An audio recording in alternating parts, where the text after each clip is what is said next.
Okay, we'll get started. So we're on paper F on page 23, seismic strengthening proposal, and we are up to debate on that one. So we'd finish questions. Councillor Paula.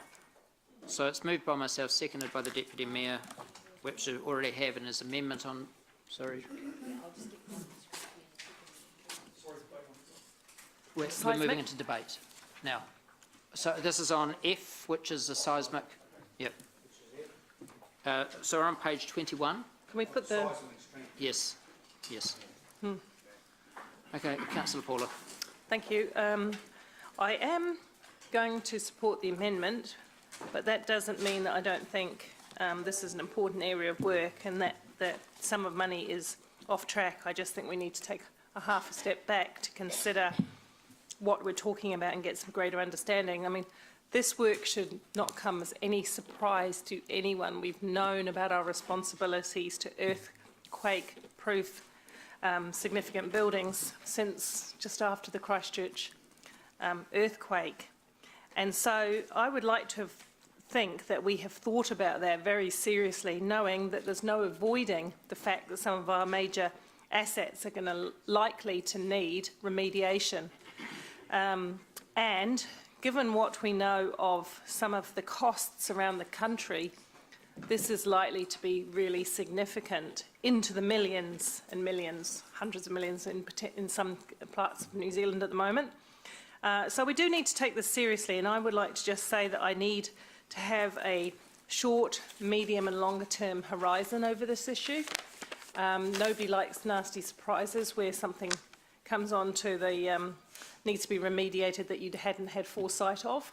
But we've been around long enough in this post-Christchurch earthquake arena to not be in that space. So as we go forward, I would like some understanding of what is relevant right now in the short term, what is a medium-term possibility and what our longer-term obligations are. Because remember, there's a statutory deadline around this, and the longer we push out our responsibilities, the more expensive it's likely to get.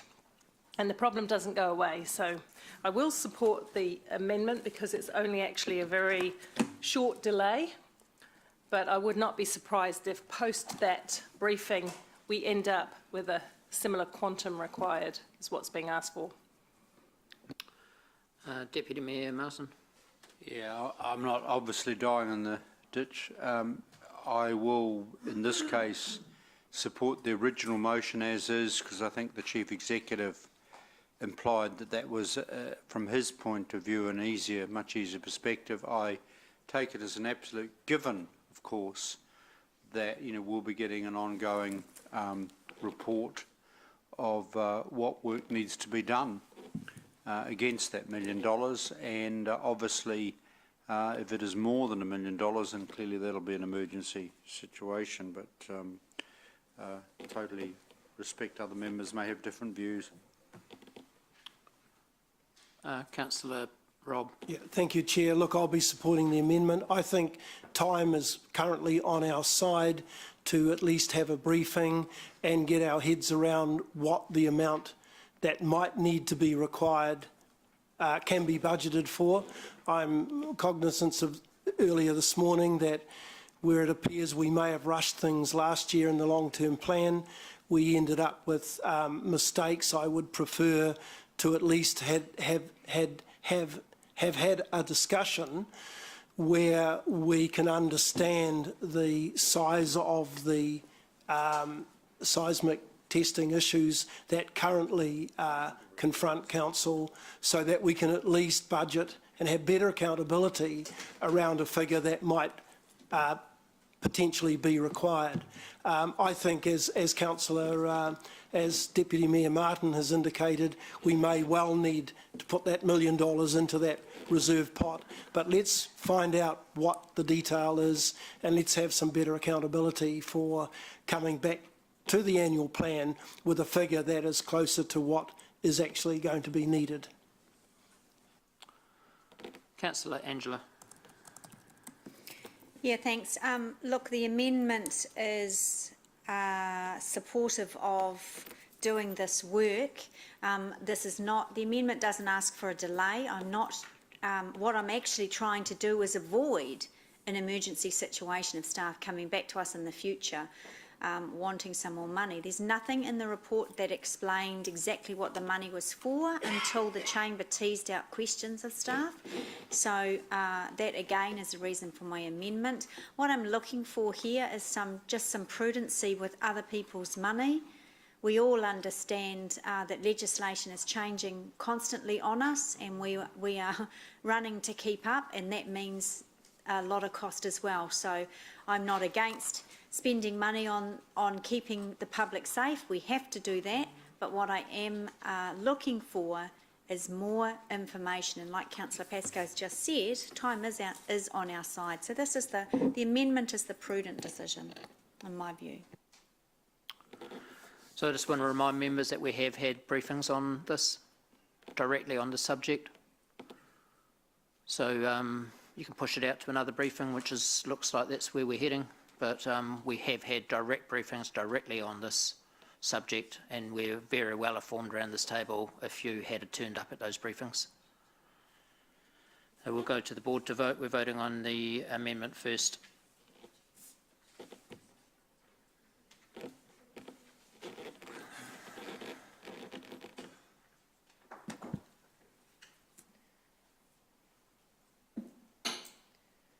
The motion is carried 8-4, 3 against.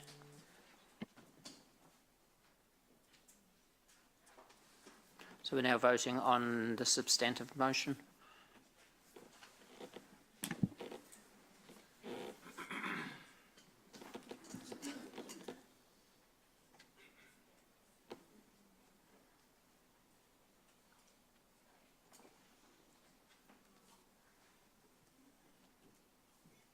The amendment as a substantive motion is carried 10-4, 1 against.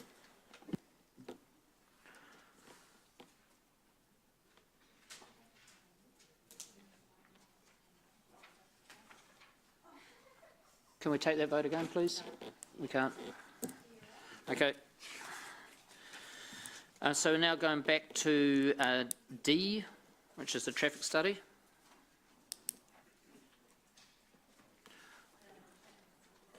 So Eva-Lisa, were you going to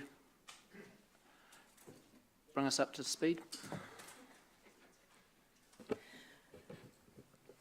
So in response to the traffic study, so the transport improvement program of work was approved at the Growth and Infrastructure Committee on the 4th of September.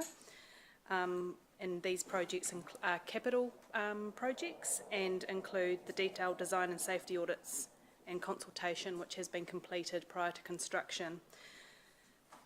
There is also an understanding that any changes or opportunities will come through the Access Hamilton Task Force through the Growth and Infrastructure Committee should some prioritisation of projects come through in regards to safety. This project has been identified within a request for an additional $150,000 of operating money because it is an opportunity at the moment due to the safety concerns being raised in that area, and also improvements and having a growth view so that we are ready for the growth that is occurring in that area. So NZTA are currently investigating this corridor also. So for us to have the funding as an opportunity to provide good influence with NZTA, as this council is identifying it as a priority project, and could also have the TFAR funding, which is the advanced funding from NZTA to support this project. So any changes of our current program could impact on the subsidy that we already have approved, but that is a matter that the Access Hamilton Task Force would prioritise and then bring to Growth and Infrastructure. So it is operating money, not capital money, therefore the request for the 150k increase. So can you specifically cover off the request for the funding to come from the minor improvements transport network budget? Yes, so yeah, so So that budget has already been allocated in terms of funding, and therefore the request has been for Access Hamilton to reprioritise and to come back via the Growth and Infrastructure Committee to determine whether there is the ability to fund within existing budgets, was the request. At the moment we cannot, but the Access Hamilton Task Force is able to do that on the 26th and come back to the Growth and Infrastructure Committee on the 26th of March. Yes, I've emailed that to you to check whether you're happy with it. I've emailed it to Lee. Sorry, I don't have my glasses on, so I can't see the board. It's not I can't see you, Lee. So I'm just changing the amendment, I didn't ask you, to capture what Evelise has just suggested, which is that it just go back to Access Hamilton to look at reprioritising. If they can't, they'll come back, but Yes. just asking them to look. And come back with options, yes or Yep. no, but what those options are for approval.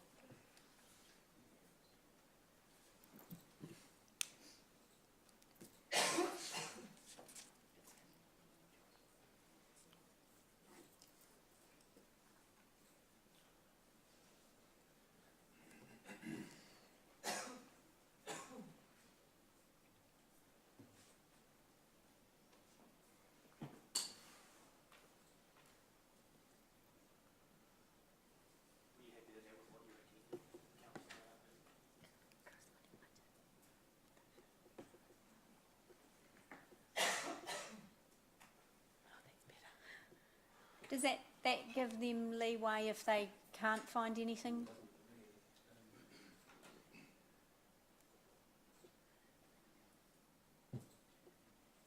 So you want one of the options to make back with it, actually go ahead and do it, Yeah.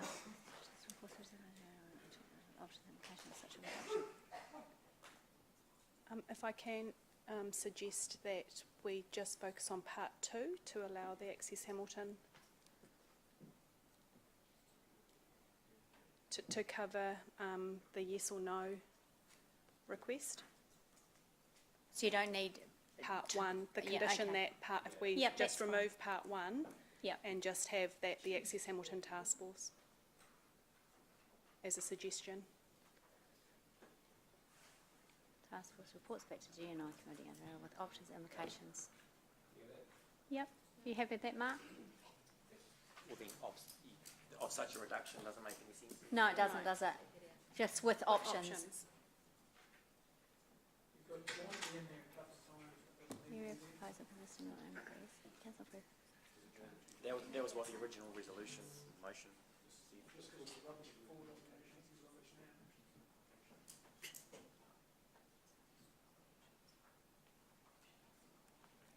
Set out.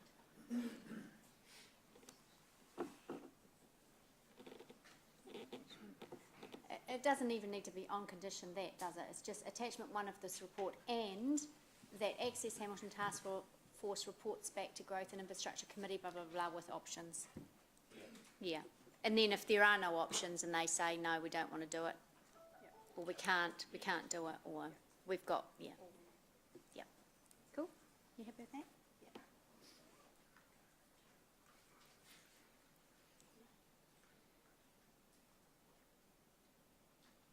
Look at the motion, see what the difference is. It's literally the highlighted. The It's only motion, the highlight. motion is on here.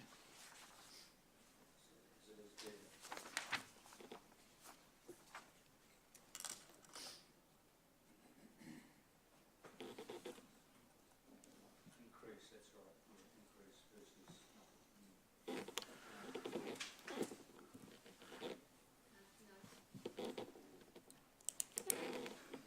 Sorry, Deputy Mayor, informally, but I just heard your last comment, so the difference is simply that the effect of both the motion and the amendment is to agree to the inclusion of that money in the annual plan. The amendment purely asks Growth and Infrastructure to consider the way in which that could be funded. It doesn't mean by default that if they can't find a way to do it, that money is taken out. That's a decision for a later meeting. So the only difference between the amendment and the motion, to be clear, is that growth and infrastructure are tasked with the job of finding ways in which that money could be found within existing budget. And that they could actually even suggest the original increase. They could indeed. It's more information versus making the call now, essentially. The amendment still approved the amount in the budget. Well, it's not more information at all. It's about where the money's coming from. It's more information about where the money's coming from, that's right. So it was never my intention to take this money from somebody's budget that had already been allocated. This is a huge part of the city of industrial land out behind where the Southern Lunch Roundabout is going to eventually go. And it's about bringing the roundabout in ahead of time so that we can open up that industrial land in the back and behind that area. And I didn't intend to be robbing from the growth and infrastructure team, and specifically the Access Hamilton group, who've spent a lot of time. I've been to some of their meetings, they're very good, and taking from another area to fund this project. This is, as we heard earlier from Andrew, this is about putting up $150,000 to go in partnership with NZTA to bring together plans to grab NZTA's interest to try and bring forward a $5 to $10 million project of NZTA money. And it just appears to me that this was brought up in a briefing several weeks ago, probably 2 weeks ago, 3 weeks ago. No questions got asked at the time. Nobody's asked me questions since. Nobody's come to staff and asked questions since. What's your point of order? My point of order is under our code of conduct, which is recognising and encouraging ideas and contributions from others. This is about the third time today. That is not a point of order. Yes, it is a point of order under the code of conduct. It's being respectful of other people's contributions and ideas. This is the third time today that you've attempted to admonish me indirectly for being part of the democratic process, which is raising ideas and putting forward proposals. The point of order is what? And I'm raising a point of order under the code of conduct. And which? Recognising and encouraging ideas and contributions from others. You have not done that when I've raised things today, Mr Mayor. And I can raise a point of order under the code of conduct.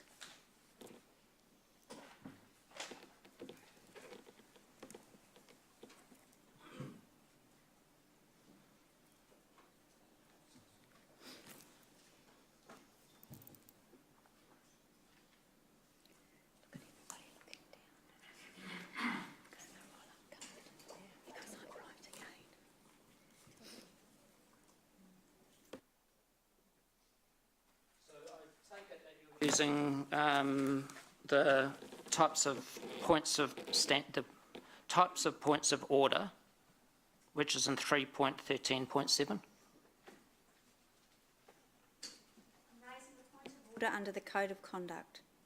In understanding orders, I can raise a point of order when I feel there's been a breach of the code of conduct. 3.3 says respect. I don't. Recognising and encouraging ideas and contributions from others. And you haven't done that when I've been raising things today, Mr Mayor. I'm not being disrespectful. I'm ruling that it's not a ruling of disrespect. If people cannot use debate to put forward their opinions, then what is debate about? And but you're using your excuse debate. Me, I'm not going to discuss it anymore. 3 times today excuse to me, admonish member, I've asked you not to talk any further. Recognising and contributing my ideas and contributions, Councillor Angela, which is my role as a governor. Councillor Angela, this is not a discussion. I've asked that you stop Councillor that. Angela, Councillor O'Leary. You have asked for a point of order. I ruled on the point of order. I do not believe I was disrespectful. And that doesn't mean we get into a discussion about that.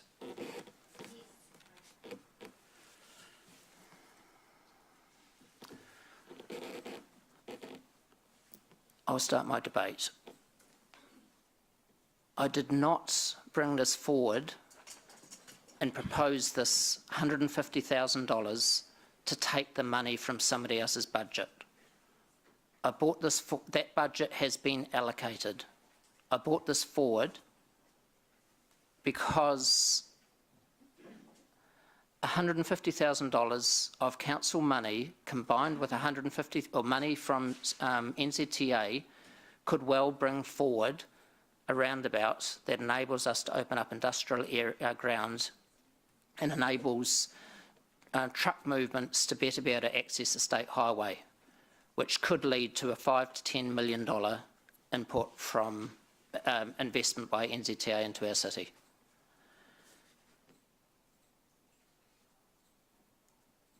This is not, like I say, this is not about trying to divert money from a budget that's already been allocated.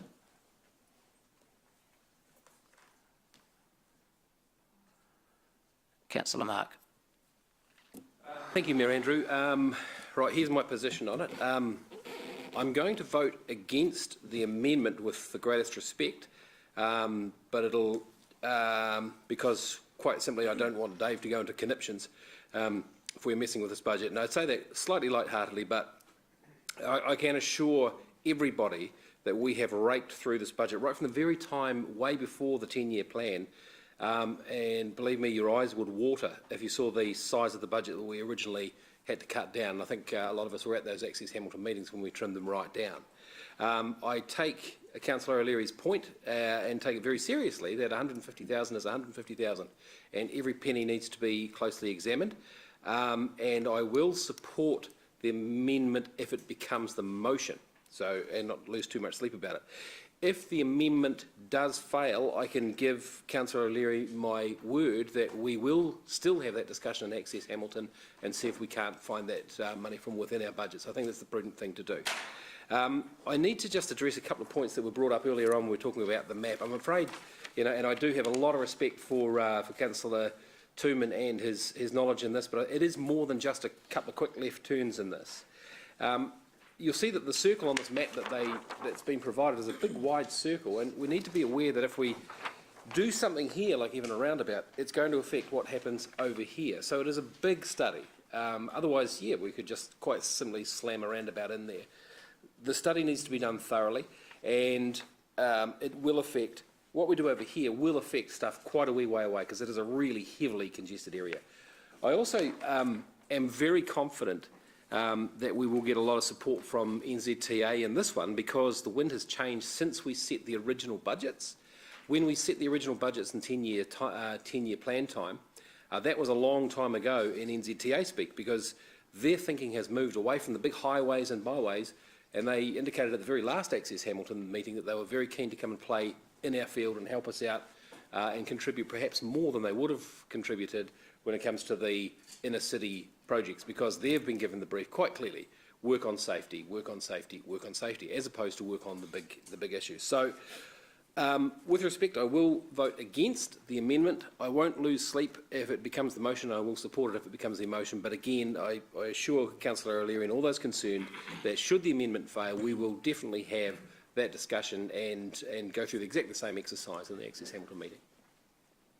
Councillor Paula. Thank you. I have a similar point of view. I'm happy for it to be considered, but I was there when the big discussion occurred around priorities of intersections, in particular in the Access Hamilton meeting. And I have to tell you, it was quite some debate as to which of our dangerous intersections get attention and which don't. And that conversation went for some time, trying to just really nut out where the priorities ought to be. That doesn't mean I think this is not a priority, because people are quite right in saying that things have changed, and with the new development coming in, the pressures on Greenwood and Kahikatea Drive are going to be amazing. Happy for it to be discussed at Access Hamilton, but I just don't see where the room for movement is, because there were already projects dropped off that each of us may have disagreed with. So, look, I'll be looking very carefully as to what gives if this one comes in. But I also acknowledge that there will be a need to do this work sooner rather than later. Councillor Angela. Yeah, look, I strongly support the work for this intersection. The amendment simply asks for the task force group to go away and prudently look to see if there is an opportunity to fund this within current budgets. And as a representative of the residents of this city who are smarting from a 9.7% rates increase, it is prudent and responsible to do that. We have several proposals in this annual plan report asking for new money on a 9.7% rates increase that looks like it's tracking to end the year with a considerable surplus. I am a little tired at seeing reports, this is certainly not directed at staff, but seeing reports come back asking for new money when we have this considerable rates increase and considerable budget. The city needs to start living within its means. And that is my intention here. It is not to upset Councillor McPherson, as Councillor Bunting suggested, or upset anybody on the task force. I shouldn't have to go to those task force groups. I trust the members around the table to do their job. I am just asking, as an elected member representing the people of the city, perhaps we can find some money that's already in the budget for this. Financial prudency is all I'm asking. I'm not here as a combatant member of the team just because I can, Mayor King. I am not here for that. I am just doing my job. I hope I didn't give the impression that you thought that I was suggesting. Councillor Mark, that's not a point of order. Trying to. Councillor Leo. Yeah, thanks, Your Worship. Look, I even question why this matter is even before this meeting, to tell you the truth. We know that the main issue on State Highway number 1 through our Hamilton City here is that it goes from 2 lanes down to 1 lane to 2 lanes to 1 lane. And to tell you the truth, the whole State Highway 1 through that part of the city is a bit of a dog's breakfast. And then we throw a right-hand turn into the mix, which is at Duke Street and also at Kaikatea Drive. And we all know that a right-hand turn actually causes conflict. And the conflict, of course, causes crashes, it causes frustration, it causes impatience, and it causes all sorts of things. So as I suggested this morning, if we have a left turn in and a left turn out, we reduce that conflict. And as a result of that, of course, we reduce the crashes. It's only about 18 months to 20 months away that we're going to have an expressway. And as a result of that, State Highway 1 is going to be a totally different beast to what we know it is as today. The expressway, of course, will then become State Highway number 1. As a result of that, I will be voting against the amendment and against the motion because, you know, I've been involved with this sort of thing for a long, long period of time.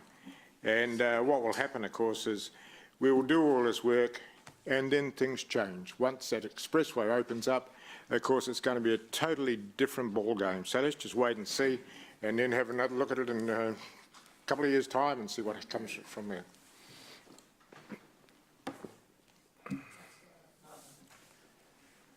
Yes, well, I certainly hope that Councillor Leo, because of his expertise, doesn't prove me wrong. I'm also trying to divvy up Councillor McPherson and speak to him in a telepathic fashion, because I can't obviously ring him, given that he's at a funeral this afternoon. Obviously, won't die in the ditch, clearly, but I will not initially support the amendment, because I think at the end of the day, even in the context of living within our means means that we must have a safe city as possible in terms of our Vision Zero for road fatality, serious accident and injuries. And I think the reality is, if we send this back to Access Hamilton and the growth and infrastructure, we will be looking at projects that will not be done as a consequence of having to fund this within an existing budget. As I understand it, this is not good, of course, but we're trying to track to that 3.8 as we discussed. But I do think while we must be financially responsible, and I'd argue with respect that some of the tough decisions we took by majority was being financially responsible in terms of the future financial structure of this city. But I do have a real worry still that another project which is desperately needed falls off the edge. And in point of fact, I think Councillor Paula Southgate eloquently reflected what I think Councillor McPherson would have said. But as I said, I respect if the majority do go for the amendment, then I would support it obviously then as a motion. Councillor Siggy. Thank you, Mayor Andrew. Look, this is my feeling that we're just, we're all worried about what Councillor McPherson is going to say, and I'm not too worried about that. I'm more worried about our ratepayers and just pushing another cost onto them. I don't think it's fair. Just like Councillor O'Leary said, we've already asked them for plenty of money, and now we need more. It's just like our household. If we're within a budget, we look at priorities, and maybe that one has to move up in the priority list with Access Hamilton, maybe somewhere along the line. And in most households, you can find some extra money. Believe me or not, that's, you know, a cut off the cord to Sky TV or something. That gives you a whole lot more money, and I'm sure we'll find something in the budget as well, somewhere along the line. I know I've been to Access Hamilton meetings, to most of them, and I understand there is a tight budget and there's a lot to do in our city, and I totally get that. And we need to look at the safety, but let's just do one more look. Maybe there's some box we can tick that might find that $150,000. So this council is living within its means, and this council is moving closer with this budget to balancing our books, which is the budget that I've put up. And if we're going to be a council that doesn't look forward, doesn't improve our roads, doesn't fix the things we have, we're going to end up, and it's easy for somebody to come along and say, we want lower rates, we want to spend less, and you can do it while the city falls apart around you. And we need to take the city forward. We need to make improvements as they come up, and we need to step forward. It's easy to vote everything down, and you'll never be wrong. So we're going to the board. Sorry, Gary, I've missed you. You must have come on since. I've just made my final wrap up, sorry. We'll go to the board to vote. We're voting on the amendment first.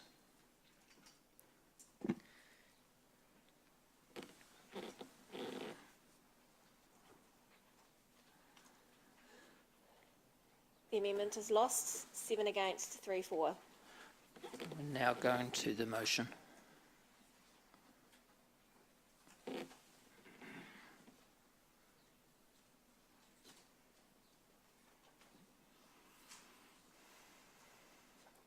The motion is carried, 6 for, 4 against.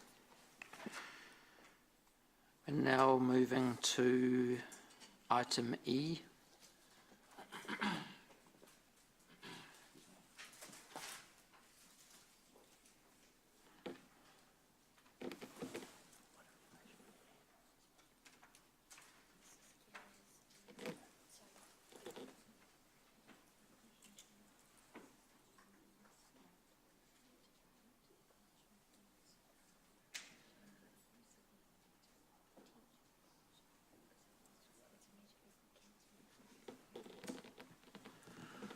Okay, so before we start this item, Councillor Gary has a motion, an amendment to the motion, seconded by Councillor Leo. I just want to advise members that they must not discuss the closure of the eyesight during this discussion. That's coming before Council next month. And I don't want any of you to disqualify yourself by being predetermined. Okay.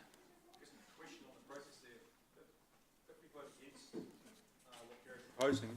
Wouldn't that show our intentions anyway, or? Oh, That's my advice. I can qualify if I may. So the intention of this debate is to discuss the funding of the Victoria on the River Park proposal. Councillor Mallett has put up an amendment that suggests that that this be funded by savings from potential closure of the eyesight, a decision that's yet to be taken by council. So his amendment is effectively saying, for the purposes of the inclusion in the proposed draft 1920 budget, annual plan budget, that in the event that the eyesight council in the future takes the decision to close the eyesight, that some of that money be used to fund this proposal. You of course can agree with him or not as you choose. In the event that any of those things under the bullet point subject to do not occur, then this amendment effectively has no force if resolved. Does that make sense? So the point that Mayor Andrew was making was the issue here is whether the use of any potential monies from the closure of eyesight are attributed to this proposal, not the closure of the eyesight itself, because that is a matter still in front of council, and it would compromise. It's important that everyone keeps an open mind about a decision that is still to come to council in the next month.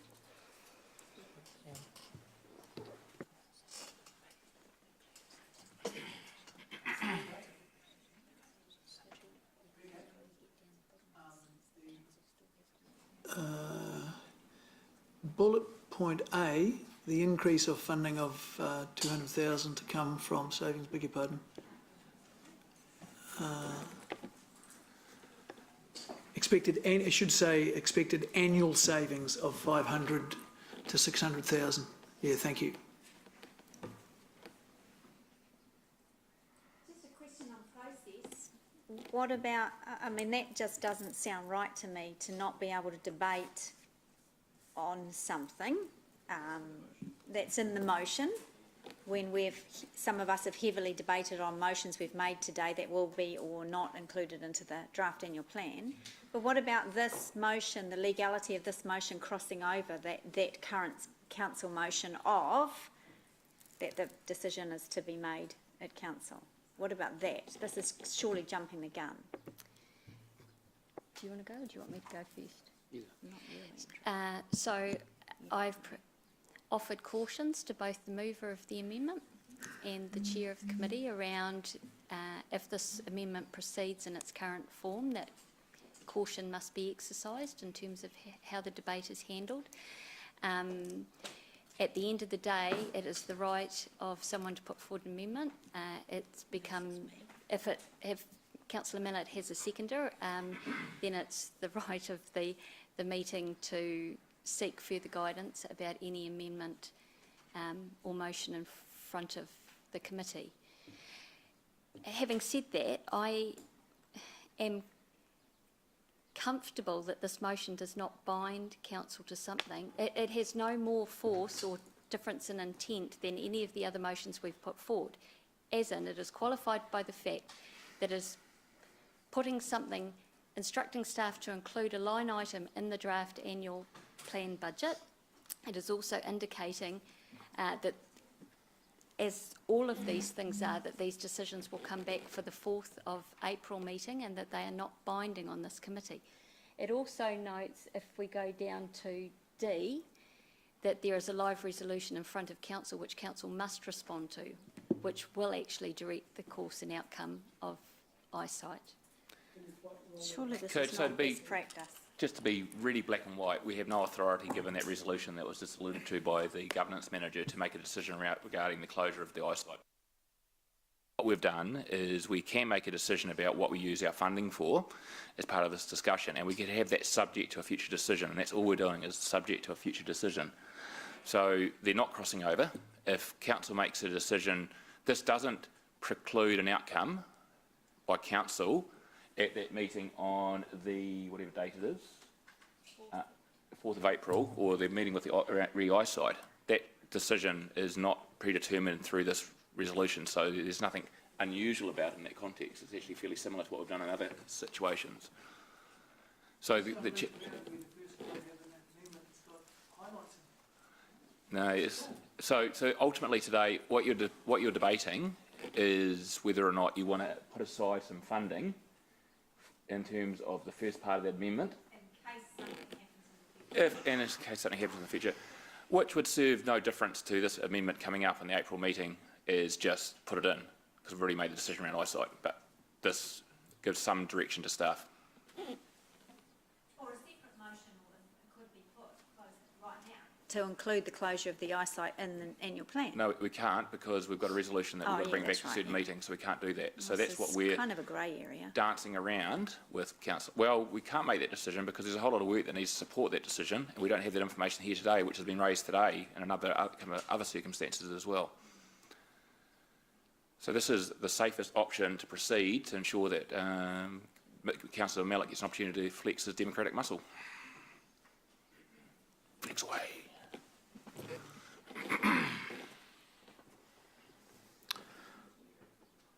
Okay, questions, Councillor Robb? Question on the amendment. Am I correct in interpreting that the amendment says that the funding for the master plan is conditional on B and C occurring? That's correct. Okay, so if the amendment is successful and B and or C do not occur, are we left with no motion on the table to advance the master plan as is envisaged in the motion? I'm not asking you, I'm asking the chair, through the chair, to staff. That is my intent, whether or not the wording of that says that, but that is my Point intent. of order, Chair. I asked the question through you to staff, not to another elected member.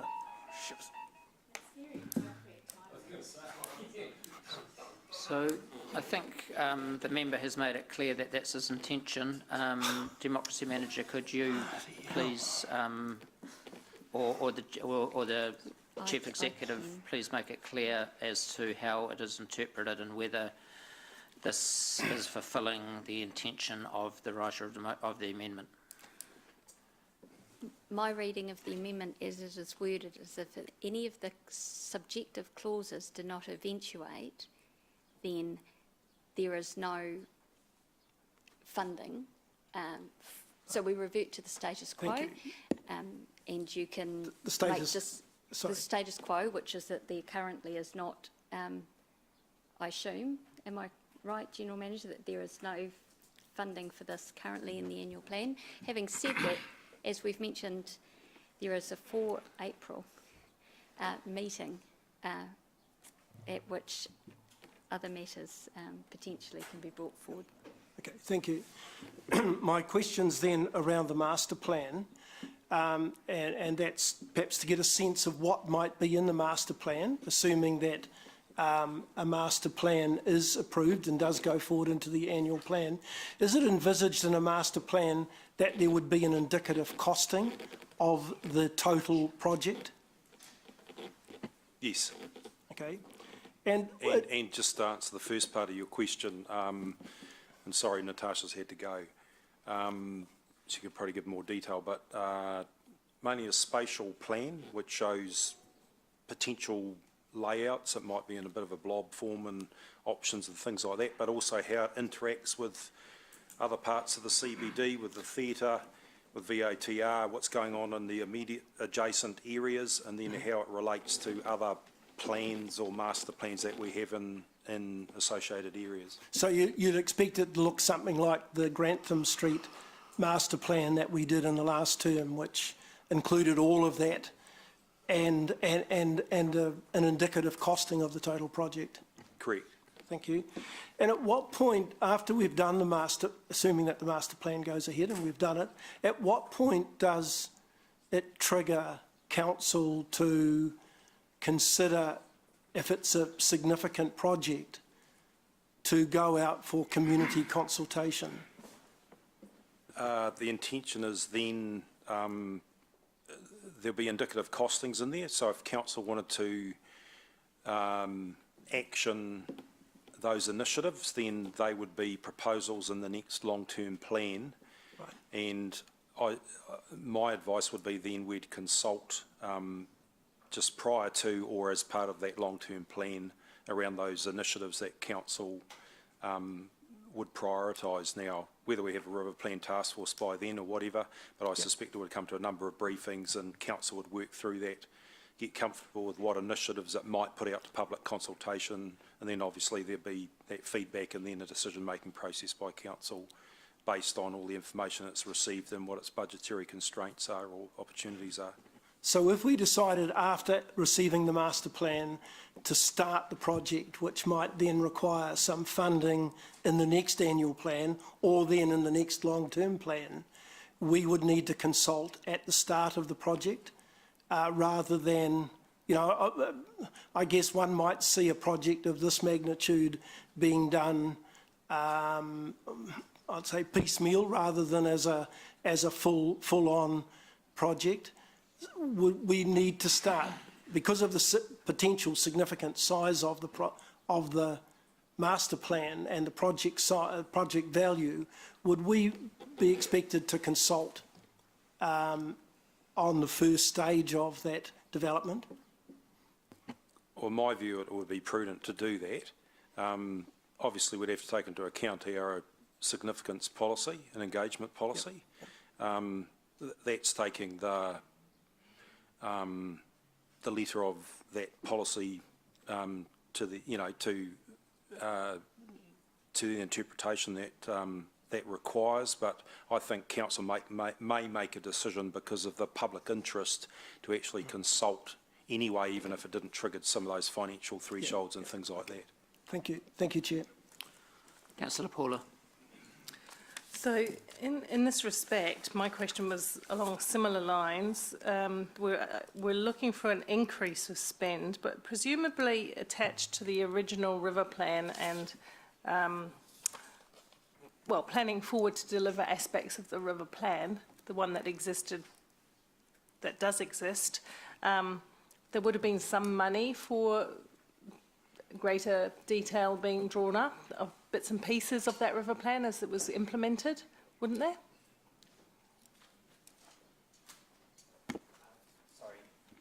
Sorry, Councillor Paul, I didn't catch that question. So there's a document called the River Plan, which was adopted by the previous council and so on, and it had a whole lot of vision in it, and times change, I do get that.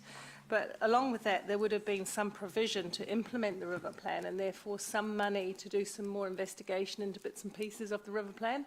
Forget what the bits and pieces are, but there would have been some budget attached to that. This is additional. How come we don't have the ability out of the existing, what we were planning to do before with the river plan, to do this? This is an increase. So do we have, what money, I can't recall now, what money was included in the current 10-year plan for the river plan projects? Yeah, so there was a sum of money. There is, as councillors be aware, that council then made some decisions on what projects would be funded through that. Some of those projects like the jetty, etc., are underway or have been completed. It's also come to light that one of the intended projects was going to cost a lot more than what the remaining budget was, and I think there's around $400,000 left out of the budgets, but that's actually come back as, it was capital came back as savings, so this is actually to look at further master planning for the area on the board, and as per our financial strategy, we actually then, those savings come back into the coffers, reported to the Finance Committee, which has happened, and this has just been transparent going forward to look at probably the last, well, last piece in the jigsaw around the planning that we need to actually go forward with such a project. So my understanding also, am I right, because I know I was away, that the first of the river plan group met with Councillor Taylor chairing that. There's only been one meeting of that. Is that correct? And was this discussed at that one meeting?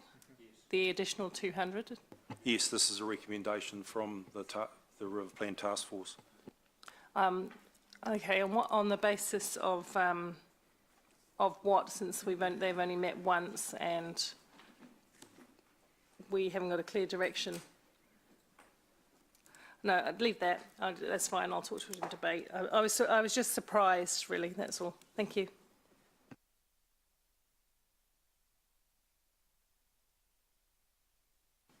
Deputy Mayor Martin. Yes, I think it's a shame that neither Jeff or Te Pora can be here at this meeting to report from that River Plan meeting. There's been only one meeting. I think, and others who were there can correct me if I've misinterpreted this, this also obviously was addressing the related item of the Central City Transformation project, of course, and part of that is going to be the heritage front streetscape. So obviously this very much is a link in the jigsaw puzzle with the proposed theatre development at the Hamilton Hotel site, and how the other buildings both on Victoria Street linked to that in terms of the requirement to maintain some of the heritage street fronts there, which has been discussed. And I think, and this is where the question I think goes to Lance, is this 200,000 is obviously going to be sort of involving quite a bit of liaison with some key stakeholders to ensure that whatever is proposed stacks up in terms of professional urban planning, that the size or otherwise of a VTOR extension or a so-called river park will be entirely up to that process in terms of professional design and all of that. I think I'm hoping to, yeah. Absolutely, and I think you draw a parallel with the engagement carried on around the other master planning project we've been involved with recently, the West Town Belt. So engagement and consultation. So you're right, engagement with stakeholders, landowners, a whole bunch of different organisations, individuals and people. And then obviously then there'll be wider consultation with the public as things progress. And I think, can I just pick up Councillor Pascoe's point? This is, if you like, preparatory work for whoever is the mayor, whoever sits around the council table for the next long-term plan. And should the council so choose to proceed with the recommendations from this study or the findings of the study, then obviously all that would be requiring a proper consultation process. Absolutely, and you're right, it would give councillors detailed information for formulating the next budget and deciding what projects they would put in the budget and what projects they may not, if any. How critical is the interaction? Because obviously one of the moving pieces that we've got is, we don't yet know if the regional theatres going to become a reality. We're sort of hopeful. When are they likely to basically have sewn it up, if you know, in terms of when are they hoping to come back to this council? I might just defer to Sean on that. Yeah. I'm just, again, looking at some time sequences. Look, yes, through the Chair, I'm due to do a briefing to Council next Thursday, next week, which will give you an update on the theatre project. Look, it is all go. It is all happening and it's coming to us, and it's still on track for a delivery towards the end of 2021. What you should be assured of is that the planning work that is underway, that Natasha and Lance's team is working quite closely with them in the various steps that they're going through with the designers or the architects for the theatre building. So there is joined up discussion going, but nothing set in concrete or anywhere near it at this stage. Thank you. Thank you.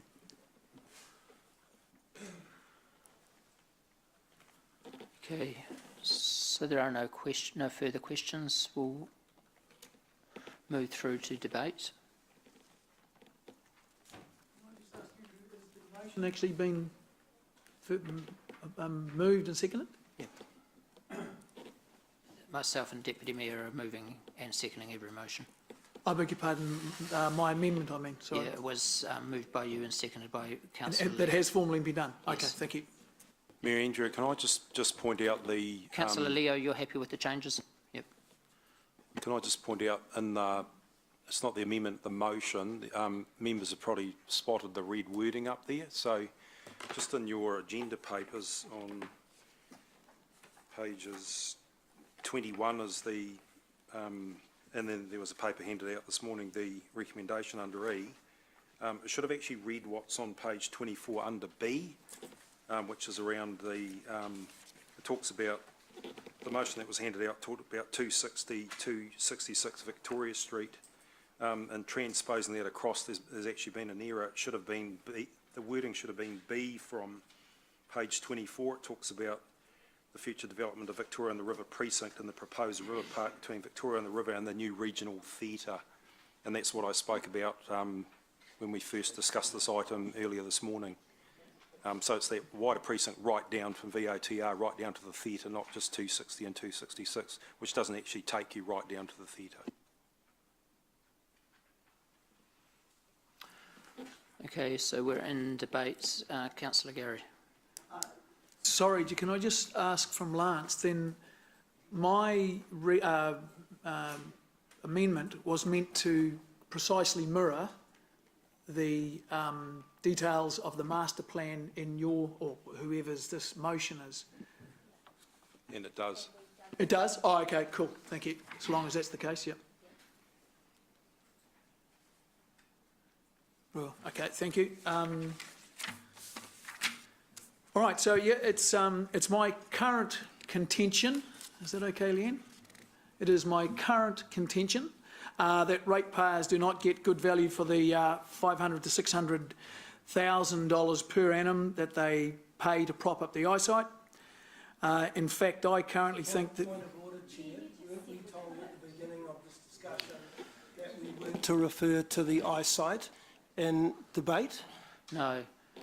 It's up to individual members if they want to. I said if you want to keep yourself safe, and then so I'll hand over to the Democracy Manager. To the extent that it helps members, given the wording, the eyesight wording about the eyesight appears in the result, it would be impossible not to refer to it. What we're cautioning about is debating the closure of the eyesight rather than how any resulting funds might be used.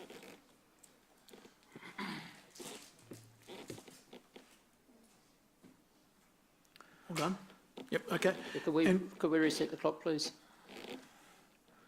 I won't take that long. In fact, I currently think that the cost-benefit use of that $500,000 to $600,000 is very poor. It is my current contention that ratepayers would probably get a hugely better value for that money if it were left in their own hands rather than propping up the eyesight. However, I am a realist, and I know that my views will not be agreed by all councillors.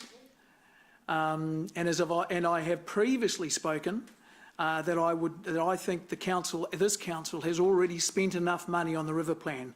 However, I'm willing to alter that view because I believe that we can get a win-win out of this. The win will be a future development of the river plan. The win that I'm seeking is a reduction in the ongoing rates increases throughout the remainder of this 10-year plan. So I'm hoping and I'm expecting that any savings being $500,000 to $600,000 per annum would be directly, once the costs of the closure of the eyesight have been taken into account, will be used to reduce the currently projected 3.8% rate increases. Thank you. Councillor James. Thank you, Mayor Andrew.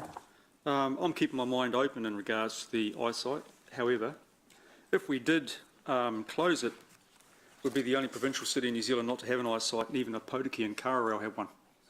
So it's wrong there. But I'm going to be totally consistent here in regards to the River Park Master Plan. I listened to the vast majority of submitters on the 10-year plan who are dead against the Central City Park, and I'm going to vote against both the motion and the amendment. Thank you.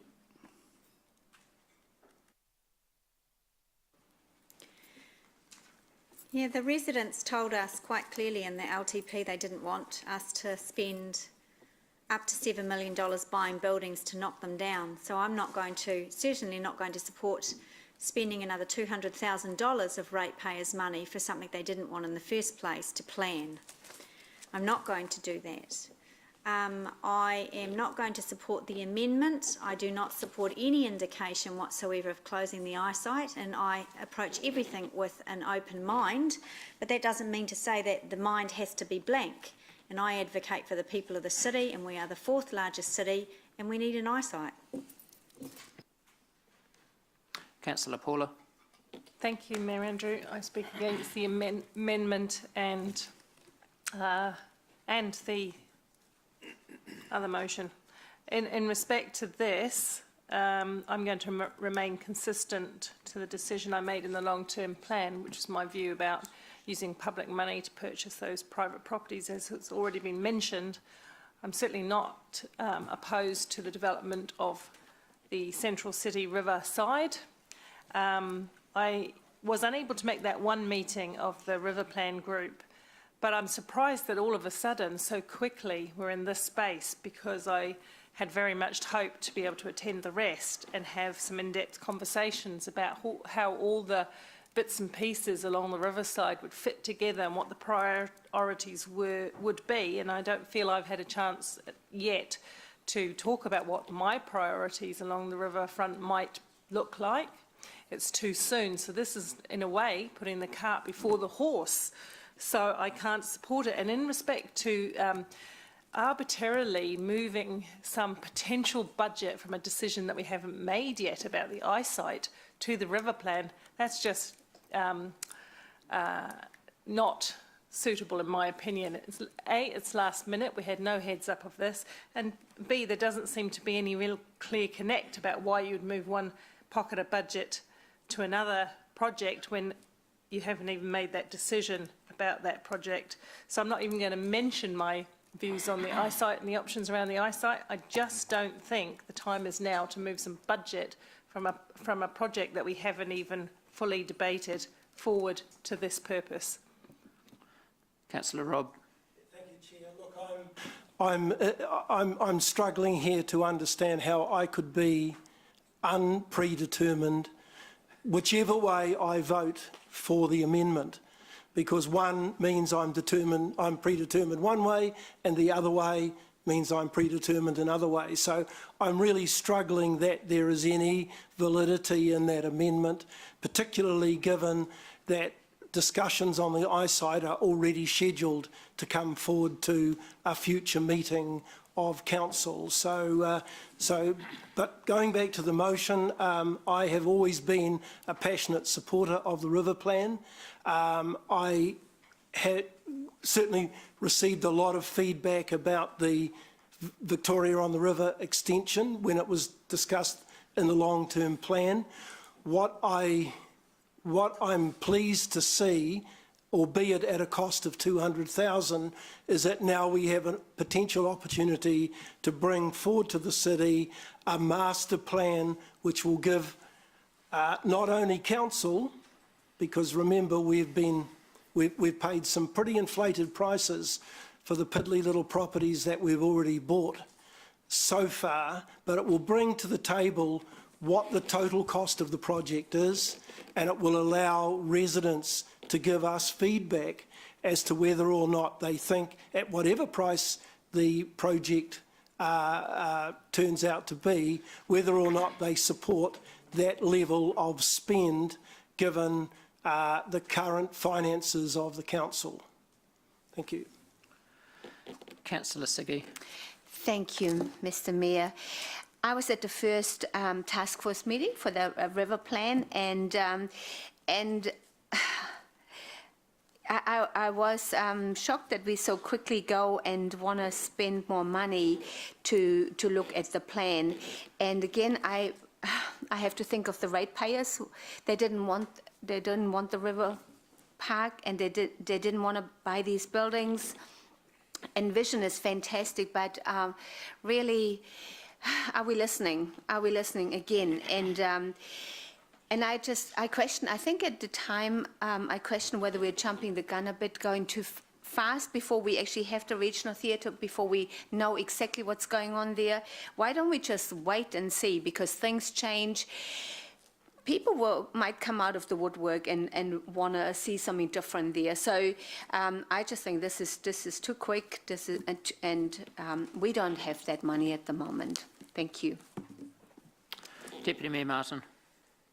Thank you. I support the observations of Councillor Pascoe. Now, Councillor Pascoe, I suppose it's not giving away a terrible secret that Councillor Pascoe and I had different conclusions around whether or not the council should purchase some particular property.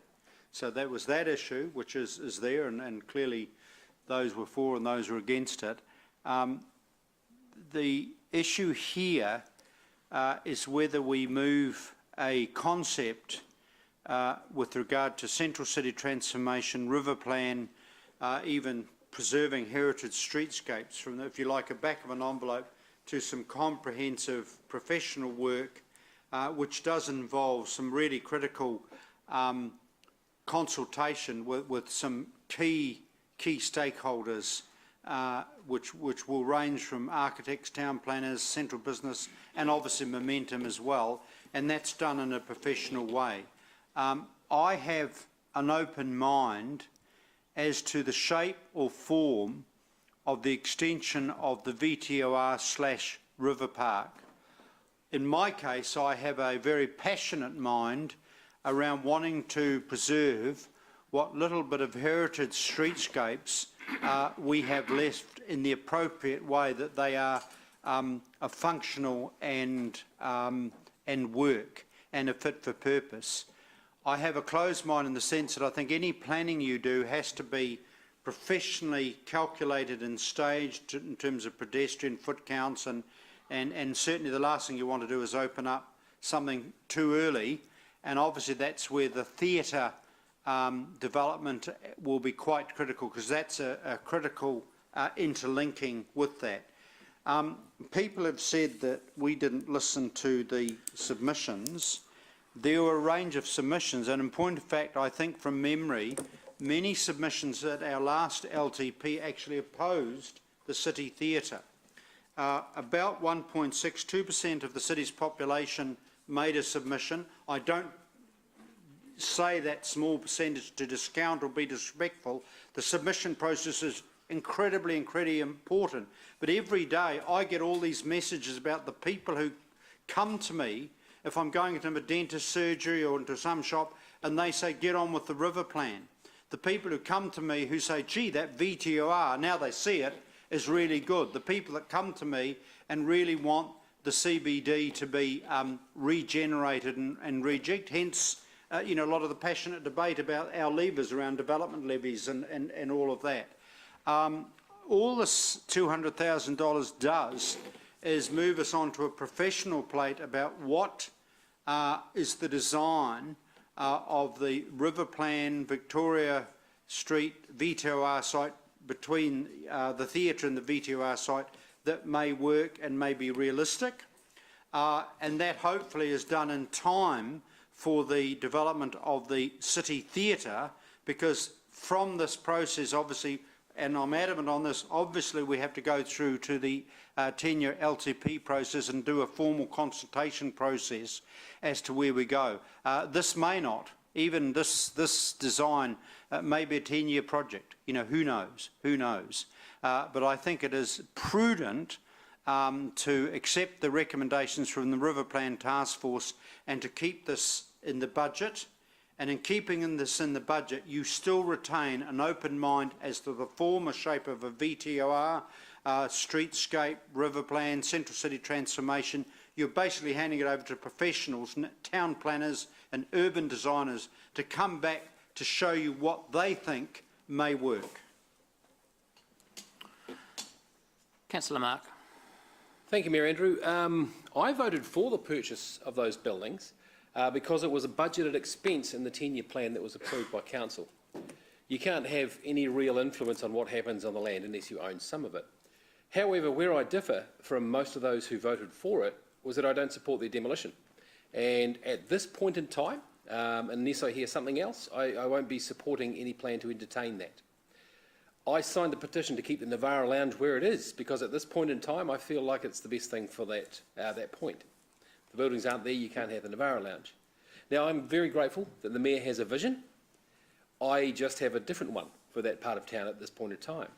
Now, that's not to say it may not change when the theatre goes in, and I think that's the crux of this whole debate. It's about the timing. To me, it's too soon. The first spade hasn't been put in the ground with the theatre yet. We don't know, and nor does the town, the effect that the theatre will have on this part of town. Once that theatre is up, I believe it's going to be transformative. The city will see how transformative it is, and then would be the right time to say, all right, it's time to do something with those buildings. Not now. When the theatre is in, I may change my mind, and I may come around to Mayor Andrews' point of view about that park, but at this stage, I can't see it happening. But, however, I am grateful that by having those buildings, we've at least got the ability to make that decision. Had we not bought the buildings, we wouldn't have that choice. Now, also, early in my career as a councillor, I was very critical of what I considered to be the legacy of the previous councils, and that was lovely plans, great expectations from the community, with no funding attached. And I was loud about that. Now, I've got to refer us all to staff report page 33, point G, that no one seems to have brought up in questioning, that clearly says as one of the risks we'd be raising expectations without necessarily having the funding. So dare I say it, this could well end up being a $200,000 coffee table book. So I'm afraid at this point in time, Mayor Andrew, I can't support another one of those. This is a discussion that I'm more than happy to carry on, but I think the timing would be after the theatre is far more a go-go, and perhaps in the next LTP discussion, not right now.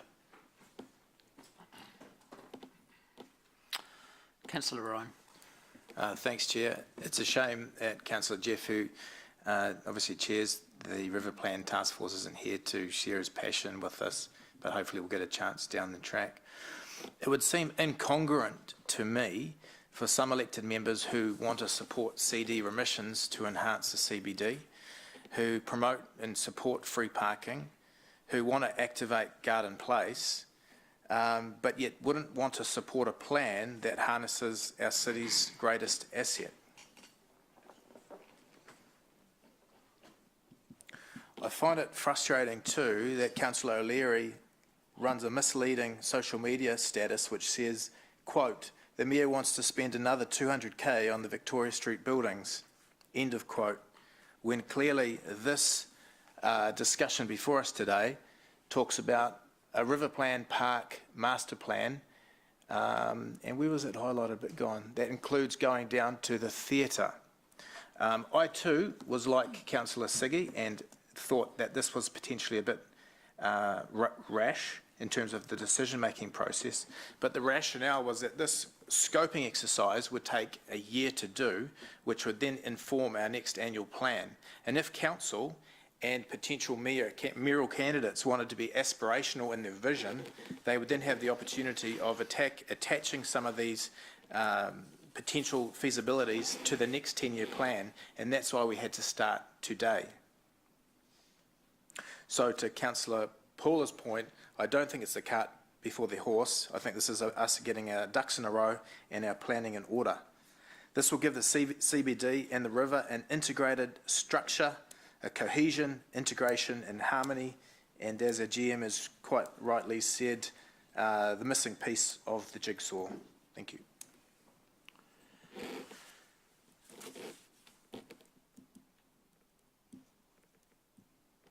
In the past, this council's spent a lot more than this on master plans for different areas in our city.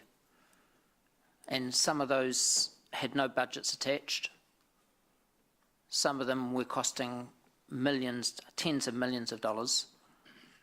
And some of those are never ever going to get across the ground and off the ground. But this is about something we've already committed money to.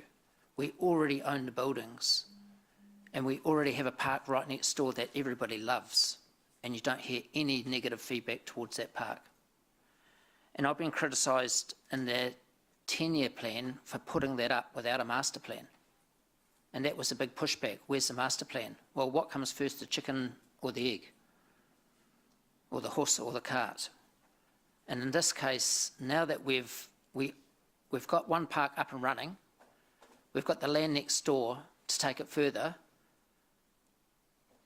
There's talk of it going all the way down to the new theatre.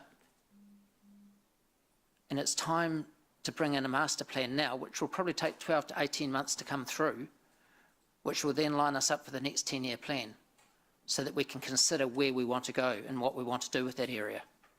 Mark, it doesn't mean we're going to bulb buildings necessarily. There are 2 protected buildings in there that the facades have to stay. We don't know what the master plan is going to be. Don't be against the master plan when we don't know what the master plan is going to come forward yet. And until that comes through, how do we know?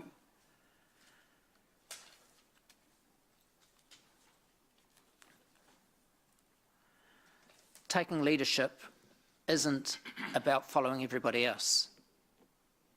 Taking leadership is not about being a sheep to the slaughter and just following what everybody tells you they want. That's never been leadership. Leadership is about spearheading. Leadership is actually going into new territory, and leadership is actually having the courage and the strength to move forward with an idea that in your heart you know's right.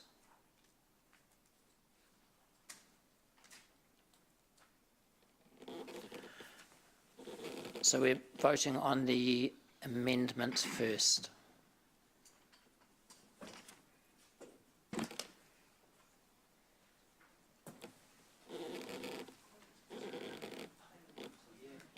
The amendment has lost, 8 against, 3 for. Now we're voting on the motion.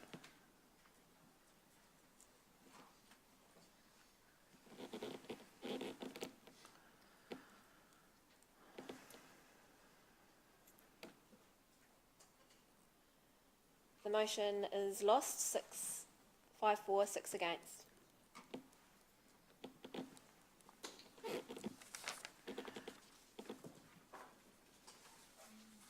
Okay, we'll now move to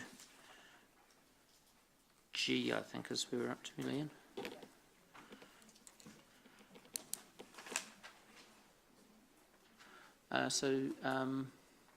General Manager Lance, will you present on this one? Yes, I can do, Mr.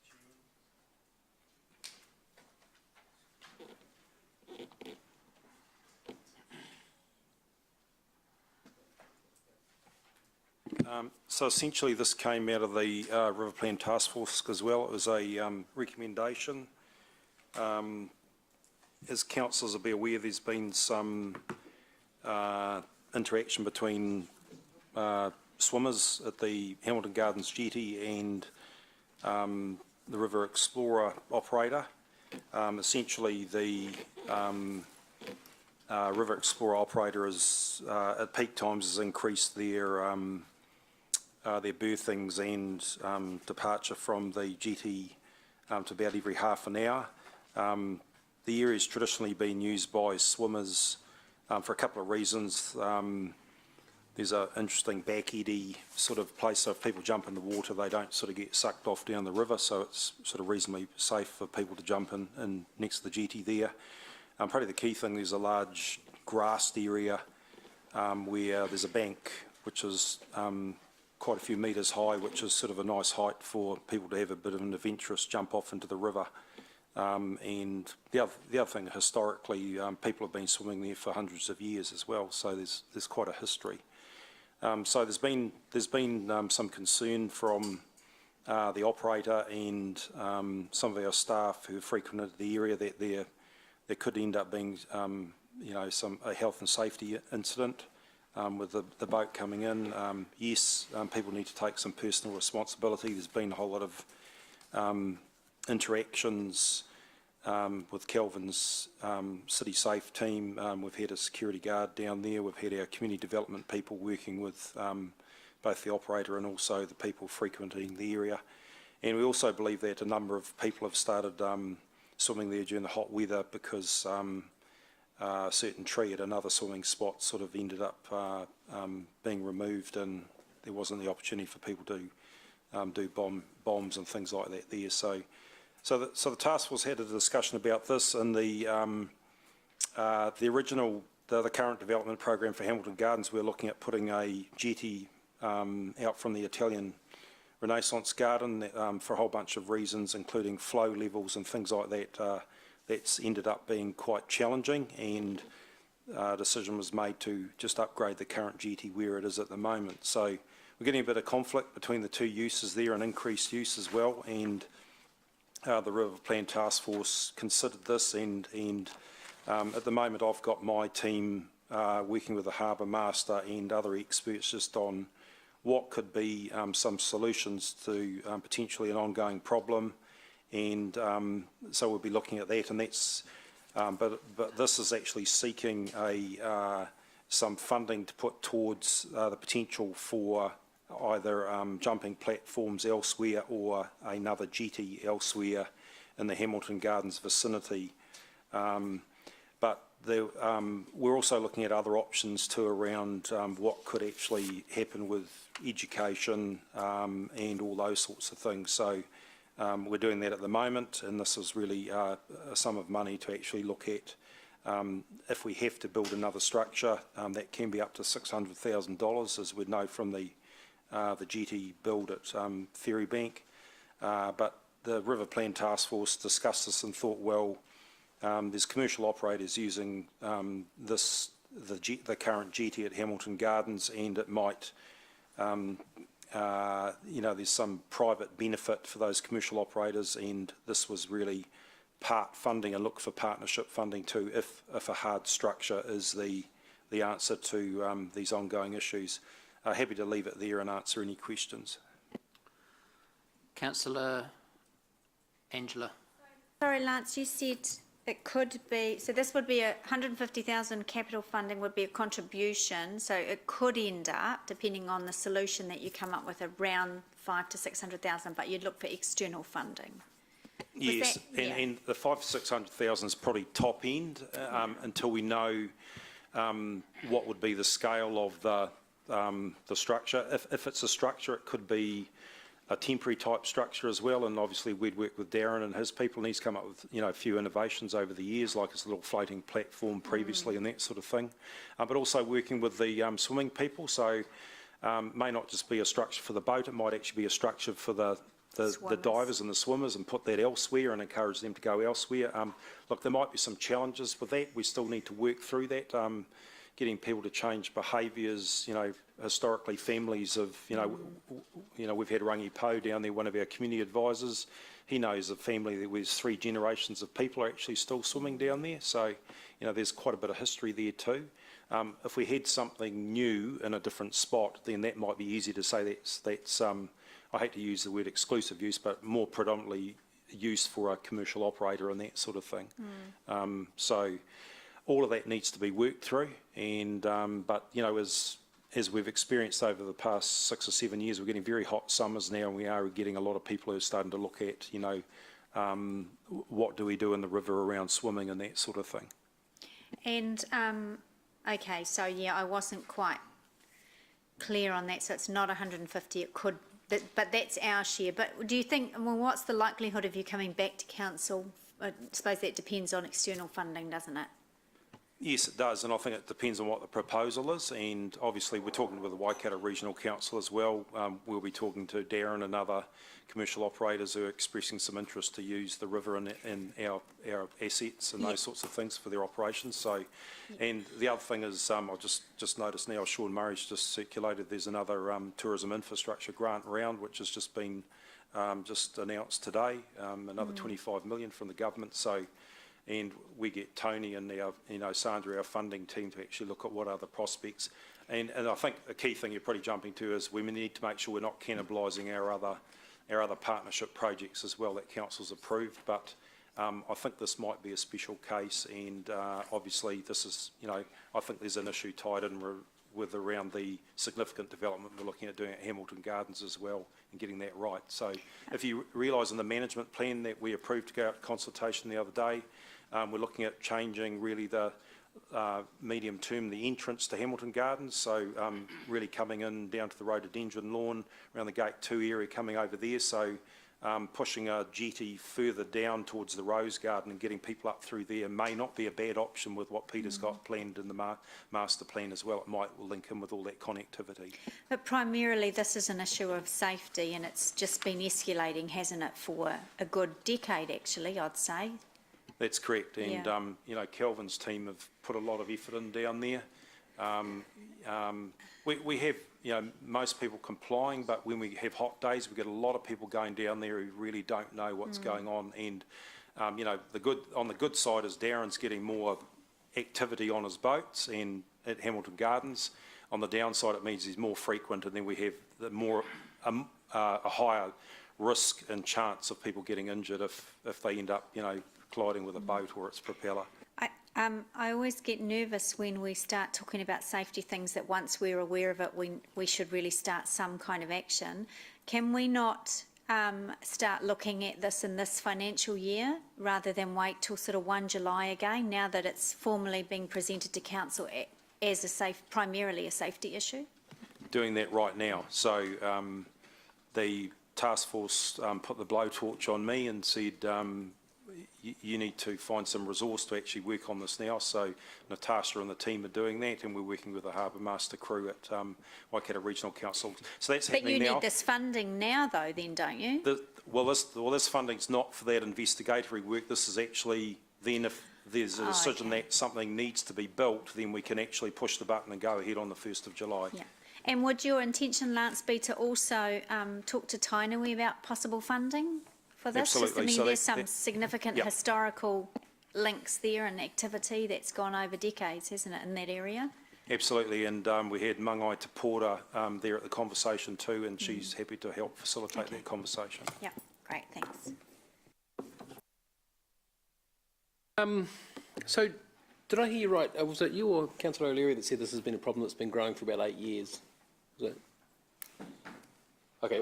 It has been a problem for a number of years, but the problem's escalated with the River Explorer operator now having 2 boats and being more frequent, so it's become heightened this season compared to what it's been.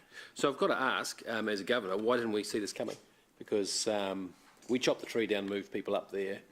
Darren's operation's gone extremely well, which we always hoped it would. Did we not put enough forward planning into this in the first place? We didn't know about his second boat until about a month before it landed on the river. Do you think perhaps with the way that's going there may be even more boats than Darren's if this goes as well as we hope? We have got some interest from other commercial operators, so yes. So are we doing enough? Are we doing enough? I think we're doing as much as we can, and this is to move that forward.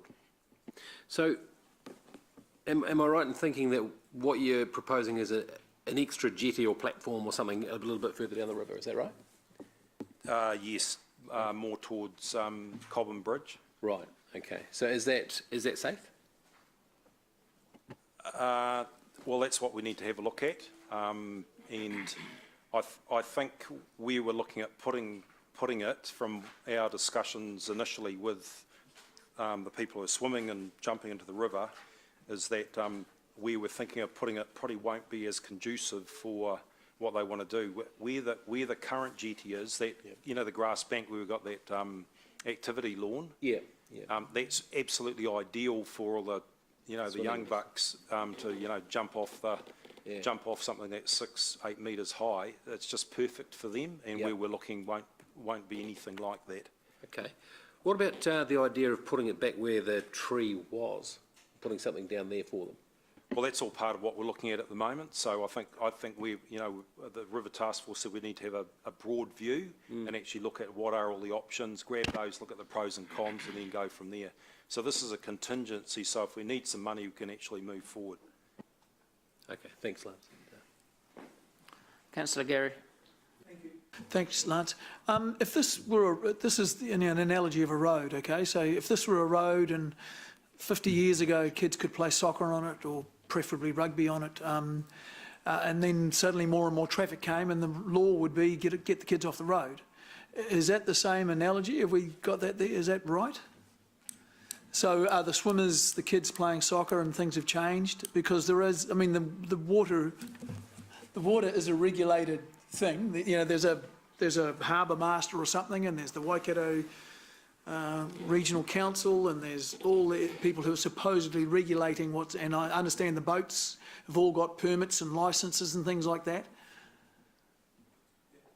You're right, but I think I think what's happened is we've had a significant increase quite quickly.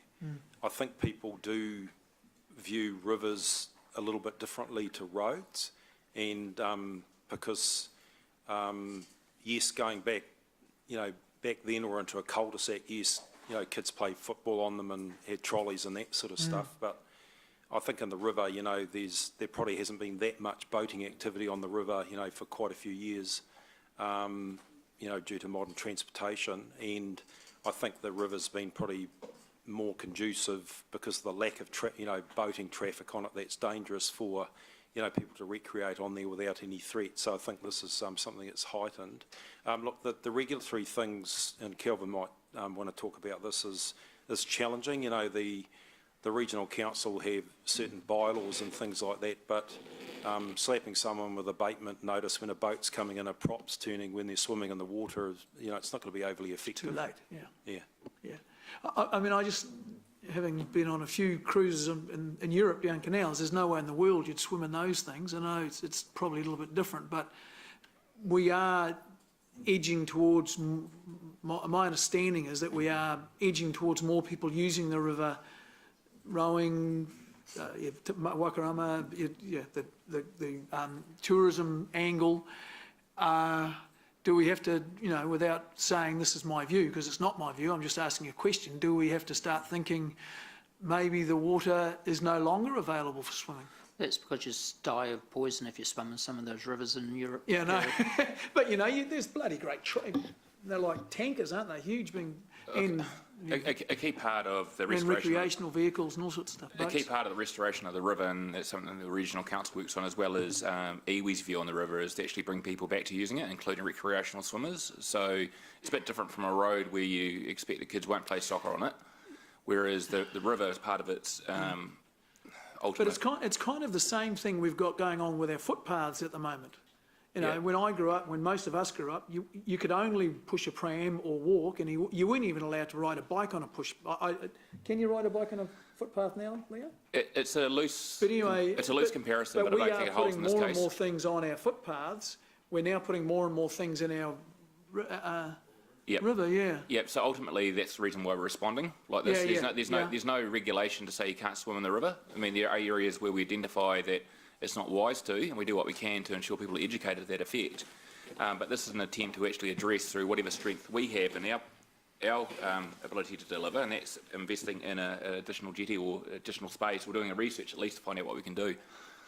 And it's probably a bigger question for the Regional Council and iwi in terms of expectation for future use of the river. Okay, thank you. Councillor Paula. Thank you, Mayor Andrew. Has there been, you obviously, Lance, had some conversations with the navigational safety team at Waikato Regional Council? I haven't personally, but Natasha's doing that, and I think Kelvin's team have been talking to them as well. So they have been spoken to, because I would have been interested to understand a little bit of the background. Is the activity consistent, for example, with their navigational safety bylaw, where they determine where swimming and boating and passive water sport and all of that kind of thing goes? There's a process for altering that. Has that been looked into? It is being looked into. So it will, if we come up with a really good solution for this, it will inform the review of the periodic review of the navigational safety bylaw, or be consistent with it.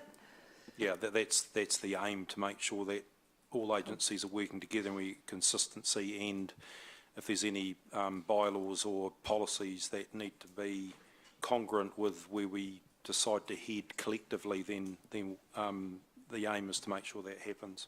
So I'm not opposed to supporting a safety initiative like this, but I would have liked to have heard some of the early thinking from those people involved, especially Waikato Regional Council, who has that authority over navigational safety. Will we be privy to some of the, when will we get some sharing of their thinking on that matter?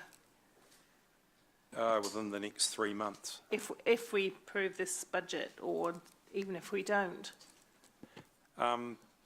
So like I said, we'll be working through that over the next few months with the key stakeholders. It's a matter of lining people up as well. Look, we're not going to go and spend money. You know, this swimming season's just about over, to be honest, and this is about finding a solution for next year, and we would definitely be reporting back to council about the whole matter. And also, you know, if any monies were going to be spent, because $150,000 is a lot of money, then we would be reporting back to council on, you know, recommendations on where that money's spent, obviously through the task force first. So is there a possibility that the $150,000 won't be spent in this financial year, depending on how long it takes you to devise your solution to this issue, or? Well, this is for next financial year. Right. So if we could find the partnership funding, I'd like to be in a position where we can be in a space where if we need to build something, then we'll be doing that once river flows are lower after the winter, early spring period, and then we can get on and build things and get it going before Darren's really active on the river again.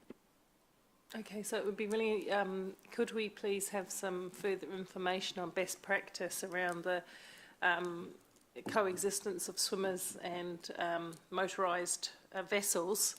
There must be some around that. I'm just nervous around an education program, because that hasn't worked in other instances. Young people take risks. They're there for excitement, so they're not necessarily thinking about the risk, even if you've told them about it. But yeah, I'd like to understand what some of the best practices for separation of swimmers and other types of water vessel. Yeah, that's part of it. Thank you. Councillor Angela.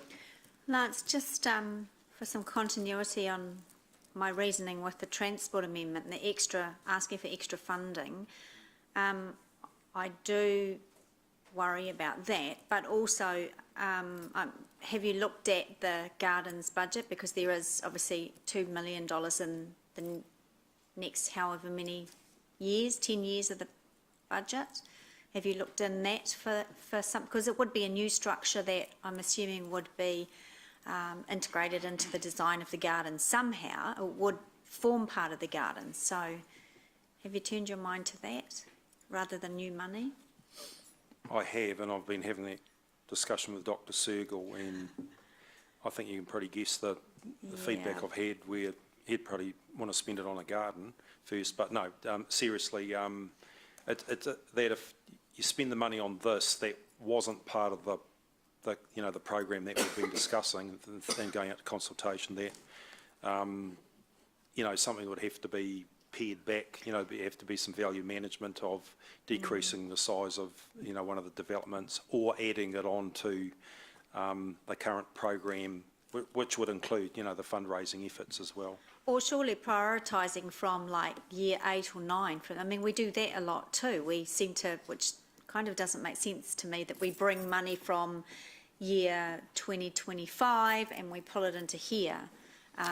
Council will change 2 or 3 times in that, twice at least in that time. So we can't do that. We can look at that. That was part of what the team are going to look at and go back to the River Task Force on. So that was brought up by one of the members at the task force. Okay. This is moved by myself, seconded by the Deputy Mayor. Here we go. Councillor Ryan. To this, staff, I think initial recommendation was 300k one year, 300k another year. Those who were at the task force meetings felt that we can't keep going to council for money. So, and given that we were also looking to push that master plan proposal, so we scaled it right back to 150 and said, let's partner up. Let's talk to Tainu, let's talk to the Gardens Trust, let's talk to the private operators, etc., etc. And as has mentioned by Lance, potential to pull forward budgets. So this is really the minimum that we have to do as council, given that this is a potential health and safety risk. 150,000 is really just start-up funds because we have to put a stick in the sand and say something must be done. So yeah, for me, this is a no-brainer. This is about health and safety. Let's get it done. Councillor Leo. Reminds me a bit about the kids who jump off the railway bridge at Narrawahia. How much have railways done to try and stop them jumping off the bridge? How much have the Waikato District Council done and the police done and all this? It seems to be a passage of right that kids can jump in the river. And yeah, how far do we have to go? And I don't imagine that there's going to be somebody down there to say to one kid, you can jump off this jetty and you can jump off this jetty and you can climb a tree and jump into the river. For God's sake, you know, what are we? And as far as I'm concerned, this is really something which kids have to learn. We can protect them so much, but of course we're going way over the top as far as I'm concerned, as far as health and safety is concerned. We've all jumped in a river, we've all done things which we should have done, we come away with it. So as far as I'm concerned, I won't be supporting this motion at all. Let's grow up. Councillor Paula. Yeah, so look, this is a difficult one for me because I think we wouldn't be very happy if there was a fatality or a serious accident at that space. Boats and people generally don't mix, and that's why the navigational safety bylaw is in place to make distinctions about where it's safe to do what activity. Having said that, human beings are human beings, and young people are human beings who like to take a little bit of extra risk from time to time. So I would like to see a solution to this. So reluctantly, I am supporting it because there again, I think this could have been potentially found within existing budgets.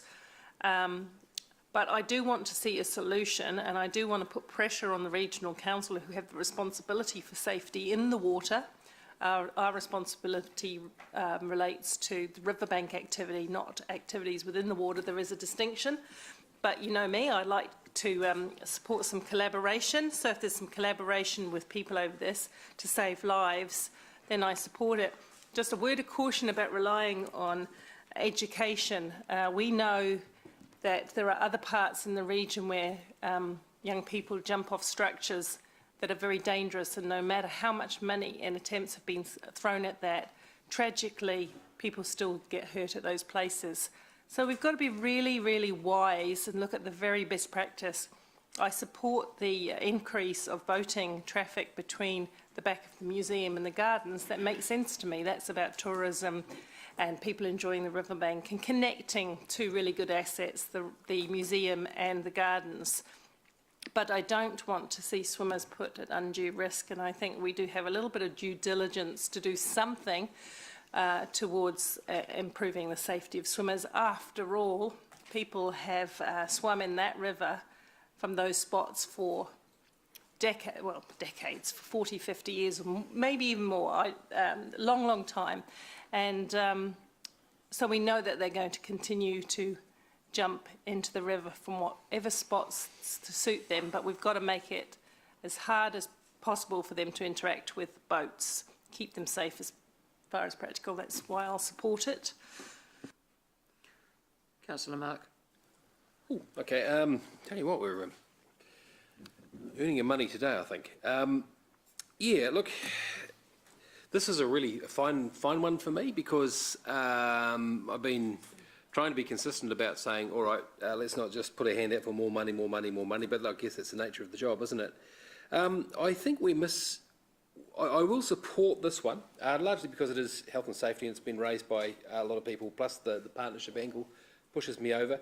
I also think I like the fact we're actually potentially turning obligation into opportunity here. In that the staff haven't come to us and said we want to put a big fence up. The staff haven't come to us saying we want to put a sign up, we want to put a bylaw in to make it illegal. We're actually looking at the idea of providing something positive for people who obviously want to swim in the river. So I like that, I dig that, and that's the kind of city I want to be a part of. So I think we're turning obligation into opportunity, and I also would call upon the people who are devising the play strategy at the moment to have a look at this as a part of that, because this is an integral part of growing up in Hamilton. Heaven knows we don't have a beach, and I think it's a really quite a cool opportunity. It's a fine one for me, and I'll give this a lot of thought before it comes back again as well, and I will turn up at one of these river plan task forces and see how the discussion goes around it, because I'm largely making this this decision on gut today.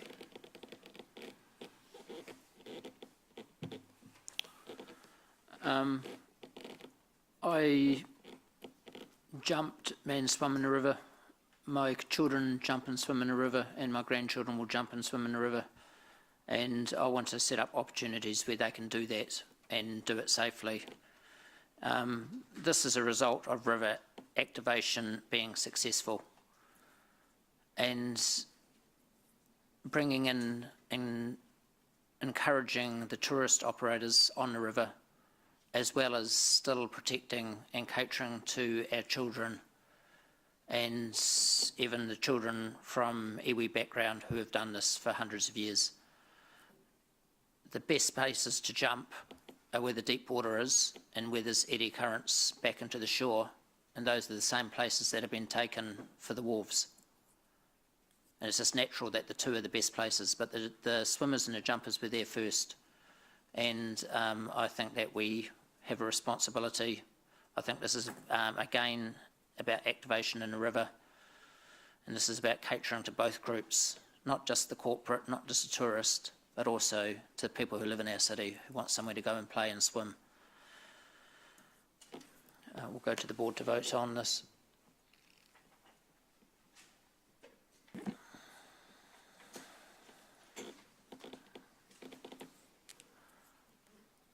Hang on, just, sorry.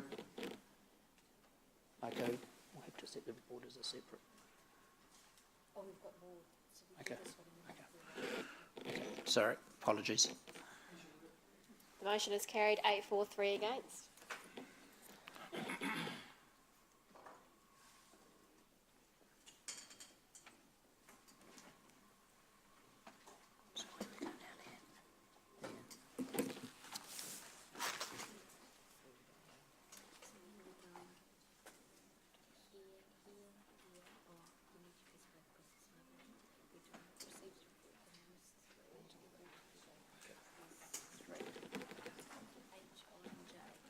So we need to go to this bit of paper here.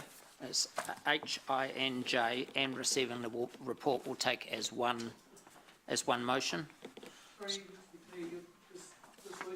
Yep. So H, I, N, J, and also A on page 20. Receive the report. So I move.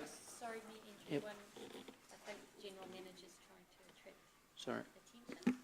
Sorry, Mayor Andrew, I was just going to say that this is the opportunity if there are other, so that's all the items that were in the draft budget have been considered now, and it was only if there were any other items, now would be the point before we go into H, I and J.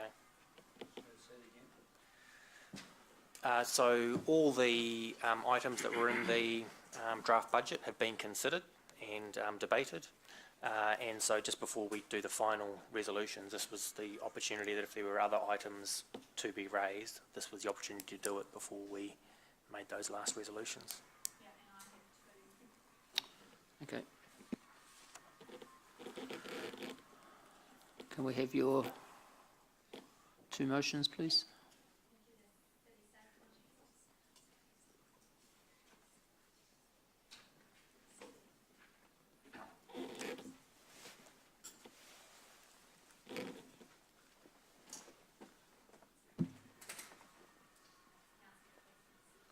Can you read it out, Ian, or only just now?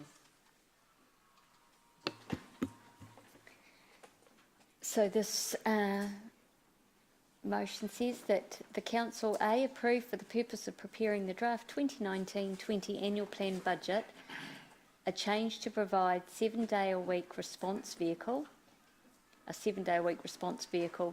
open brackets, 5 additional FTE staff, 230k, close bracket, to patrol and respond to complaints of bigging and antisocial behaviour in the Hamilton suburban areas, and B, request staff to monitor complaints and call-outs and report back to the council after 6 months, that date being February 2020.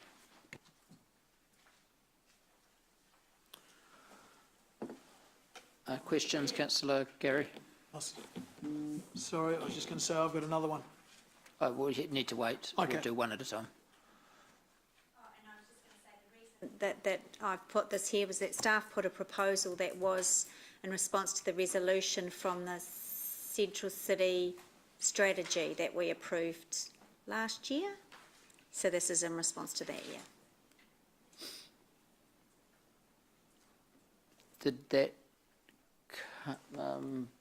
Has that been to council before? Yes, so it was contained in the plan, which has been... Would do a proposal for the annual plan. Correct.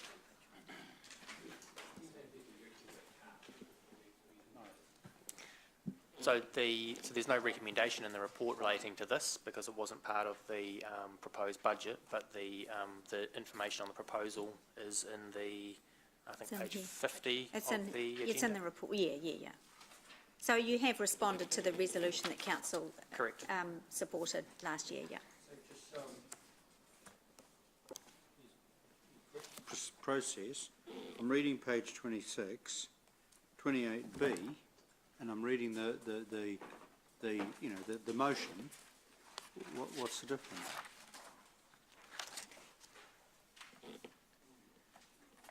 What's the difference? So that wasn't included as a recommendation. Not included. It wasn't. So it's not included in the draft So budget. if we want it, we have to. Correct. Okay. Thank you. Yeah. And so just to be really clear, the financial graphs on pages 25 and 26 are inclusive. So they include all of the items that we've considered so far as if they were included in the budget. So these items we're considering now is not included in the draft budget. So there would have to be some remodelling of the financial implications if they were included. Part A is, I've taken that from the staff recommendation on page 50. The wording's exactly the same, I've just added B. But yeah, it's not, it's in addition to the budget. Was the 200,000 for the Victoria Street building plan, that was baked into the budget though, wasn't it? So this is a net impact of 30,000, yeah. Because that decision was lost. Correct. Yeah.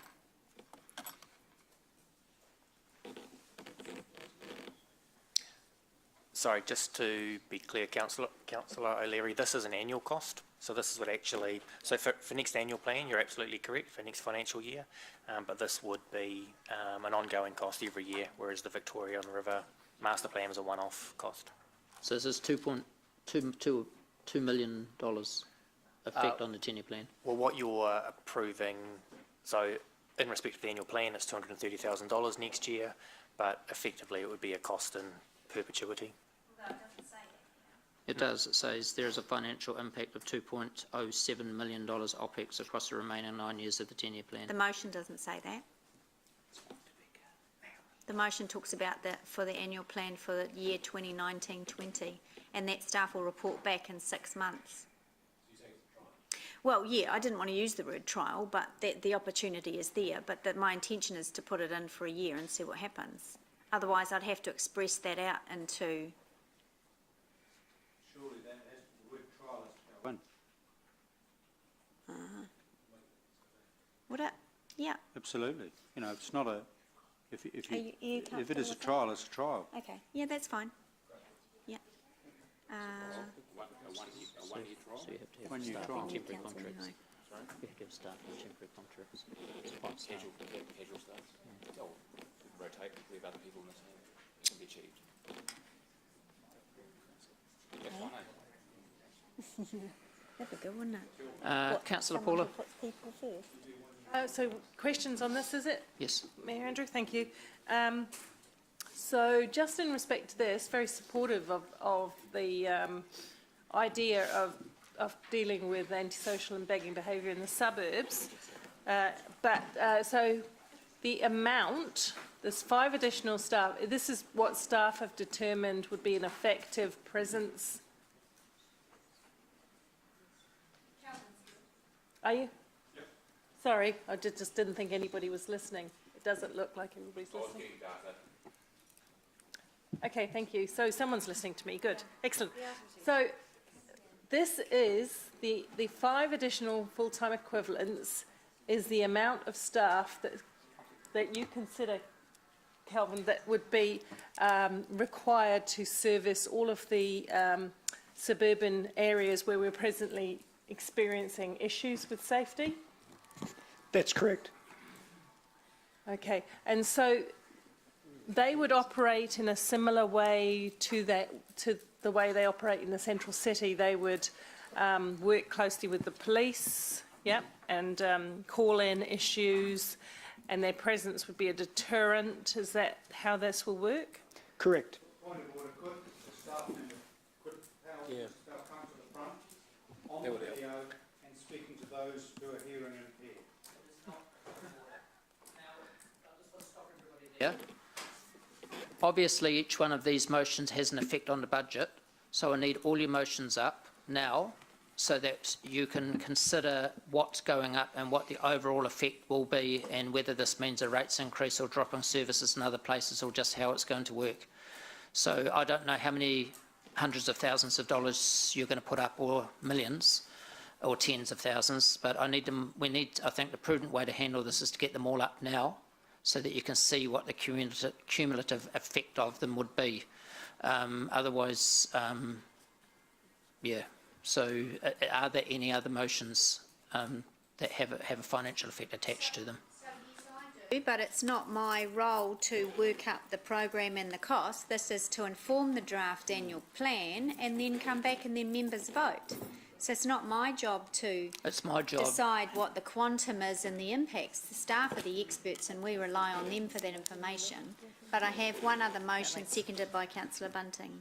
I'm just asking for all the motions to go up so that when you are voting through whatever you vote through, you're aware of what's coming and what the cumulative effect of the whole lot are. And there is a financial implication of this, and it's in your motion, $230,000 per annum.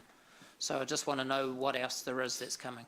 So, Councillor Paula. Thank you. Just to retest for the annual plan, the one that's on the top, it's not a proposal at the moment, and D on page 27, the rear of the museum. Now, I understand entirely that the project was not included in the 10-year plan. I'm not hoping to revisit that, but I would like to have a recommendation that a reduced proposal to connect the Waikato Museum better with the river path be considered by the River Working Party. So it puts it back in the conversation in some scale or form, and Mark seconding that. Councillor Bunting is seconding that. Do I understand that the context of that is for the purposes of the draft 2019-20 annual budget, plan budget? Well, yes, it is, so that it's noted, otherwise it's invisible. No, I just need to clarify that wording to make sure we're not making a decision about something other than the budget today. And it's just that it is that a proposal to connect the Waikato Museum better to the river path is considered as part of the River Plan Task Force. And I understand there's never been any objection to that by the members of that. Councillor Angela, you have another motion? Yes, around the CBD remission, and this is to bring back information. I think Democracy have it.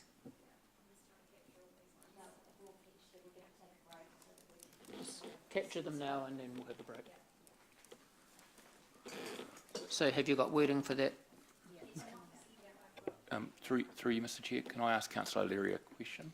So your City Safe one is a 6-month trial, so that $230,000 is half a year? No, 12-month trial. A 12-month trial. a 12-month roll. So it's only 1 year. Potentially more, but just for clarity. Yeah. Yeah. Totally agree.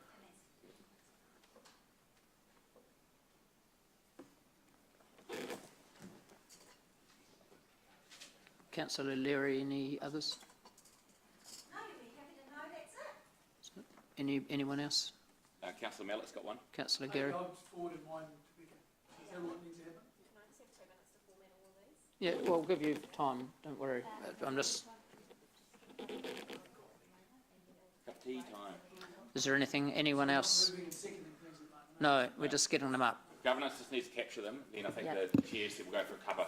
So, Yeah, is so there any? just to be clear, those of you who sent them through ahead of time, thank you, because they're formatted. We've got a couple of emerging ones which will be unformatted and may be grammatically incorrect. We're just going to get them up there so you know what they're about, and then in the break we'll put them in the appropriate formats.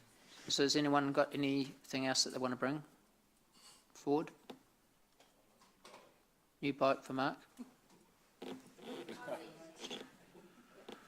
Is there anything else? I think that's it, Mr Mayor. Okay. Okay. Thank you. Can you get those either on one board or printed out for us? I think maybe printing it for us would be good. You've got a photocopy here.